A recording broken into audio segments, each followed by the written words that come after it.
भाइयों नमस्कार।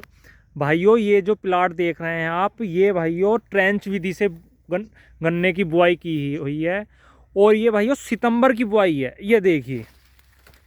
और कुछ किसान भाई कहते हैं कि ट्रेंच में कोई लाभ नहीं है। भाइयों ट्रेंच में तभी लाभ है अगर तुम सितंबर में बुआई कर रहे हो और उसके साथ सह फसली ले रहे हो, तो उससे बहुत बढ़िया इनकम होती है। क्योंकि इस टाइम पर अगर तुम सिंपल तरीके से बिना गन्ने के सरसों की बुआई करोगे, वो भी आपकी 1 कुंटल बीघे की निकलेगी। अगर आप गन्ने की बुआई करोगे और उसमें बीच में सह फसली में सरसों लोगे, वो भी 1 कुंटल बीघे की निकलेगी।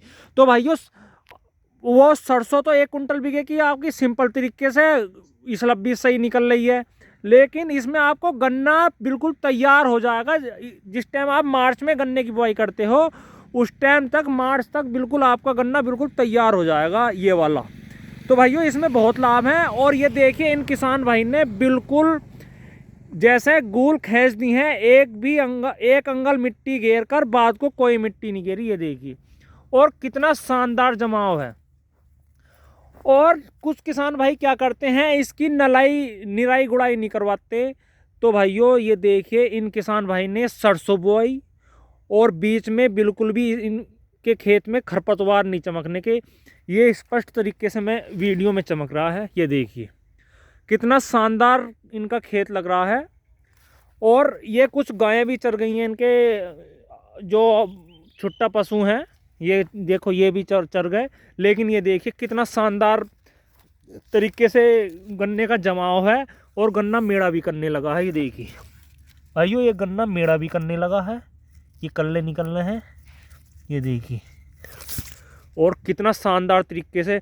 तो भाइयों मैं तो यही कहना चाहूँगा कि अगर आप ओटम की बुआई कर रहे हैं तो बीच में सह फसली लें, आलू लें या सरसों लें, उससे बहुत बढ़िया तरीके से सह फसली के रूप में आपको उपज भी प्राप्त होगी, उसमें पैदावार अच्छी मिलेगी और ये गन्ना आपको बहुत बढ़िया तरीके से आपका होगा। तो भाइयों जैसे आप मार्च की बुआई करते हैं, ऐसे ही आप सितंबर अक्टूबर में बुआई करना चाह रहे हैं तो आपको करनी चाहिए। क्योंकि सरसों और आलू में बहुत बढ़िया गन्ना होता है, या ये कह दिए गन्ने में सरसों आलू बहुत बढ़िया होते हैं। आप कैसे भी कह सकते हैं, लेकिन होगा तभी। आप इसमें गन्ने में ये देखिए, मैं आपको दिखाता हूँ। इन्होंने जैसे ही खूड़ खींचे हैं ना अपने खेत में, कुछ किसान भाई क्या करते हैं, खूड़ खींच दिए लेकिन उसमें मट्टी बहुत ज़्यादा गेर देते हैं। भाइयों उससे जमाव भी कम होता है और सबसे ज़्यादा इफेक्ट पड़ता है उस पर, मेड़े पर।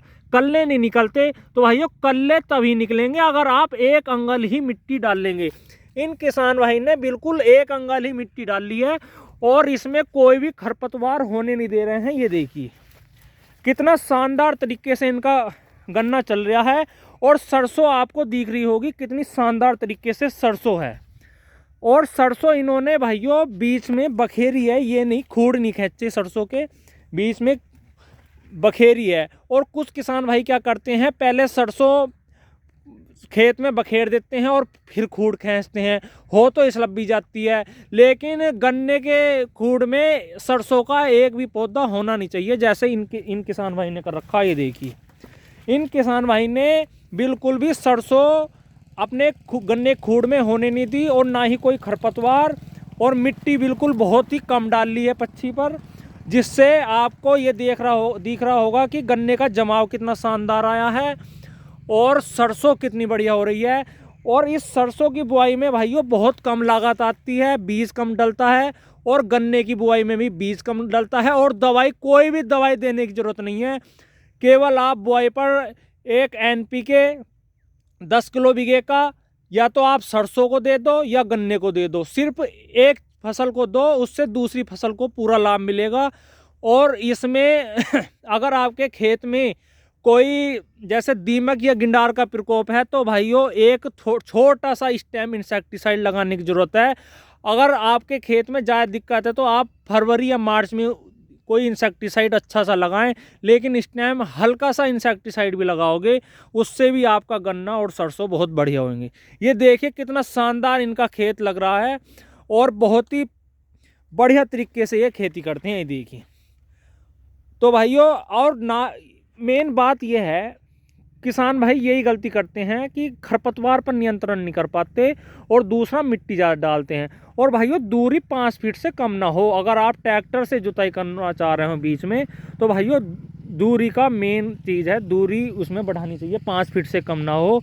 और जैसे ही ये सरसों इसकी कटाई कर लेंगे और ये गन्ना पूरे कल्ले छोड़ जाएगा, लगभग एक पोए में लगभग 8-10 कल्ले हो जाएंगे, उस टाइम ये इसकी जुताई करवाएंगे और उसके बाद मिट्टी चढ़वाएंगे।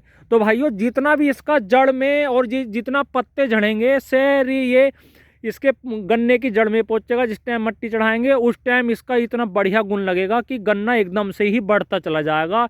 इसलिए भाइयों इस विधि से लागत कम और पैदावार ज़्यादा आती है। खासकर ये बीज 0238 से तो भाइयों आपको बचना पड़ेगा। नए बीज हैं, कई बीज हैं, बढ़िया बीज हैं। 17231 है, 13235, 15023 और 11015 भी कुछ मील ले रहे हैं। और भाइयों कोई मील P95 भी ले रहे हैं तो P95 भी बोना चाहिए, कोई दिक्कत नहीं है। और P95 से बढ़िया कोई बीज नहीं है, लेकिन उसे मील मना कर रहे हैं, सरकार भी मना कर रही है कि P95 मत बो। लेकिन अगर आपके यहाँ 11 P95 कोई मील ले रहे हैं तो उसकी बुआई कर सकते हैं, लेकिन पहले अपने मील से जानकारी लें। और जो मान्य बीज हैं जैसे 15023, 13235, 17231 वो उसकी बुआई करें। 0238 तो भाइयों आप किसी टाइम भी बोलें, उसकी पैदावार घटती जा रही है, लागत ज़्यादा आ रही है।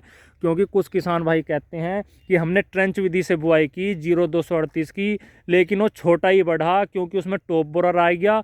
और कुछ किसान भाइयों के यहाँ रेड रोड की बहुत ज़्यादा शिकायत है। तो भाइयों इन चीज़ों का ध्यान रखें, नया बीज चुनें और समय से अपने गन्ने की बुआई करें और उसके साथ सह फसली लें अगर आप सितंबर अक्टूबर में बुआई करते हैं तो।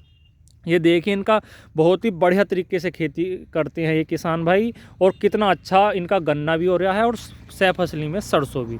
तो भाइयों वीडियो आपको कैसी लगी ये कमेंट में ज़रूर बताएं। और अगर इस टाइम पर या सितंबर में आप सह फसली लेते हैं सितंबर अक्टूबर की बुआई में, तो आप ये बताएं आप कौन सी सह फसली से अच्छा उत्पादन लेते हैं, ये भी कमेंट में बताएं।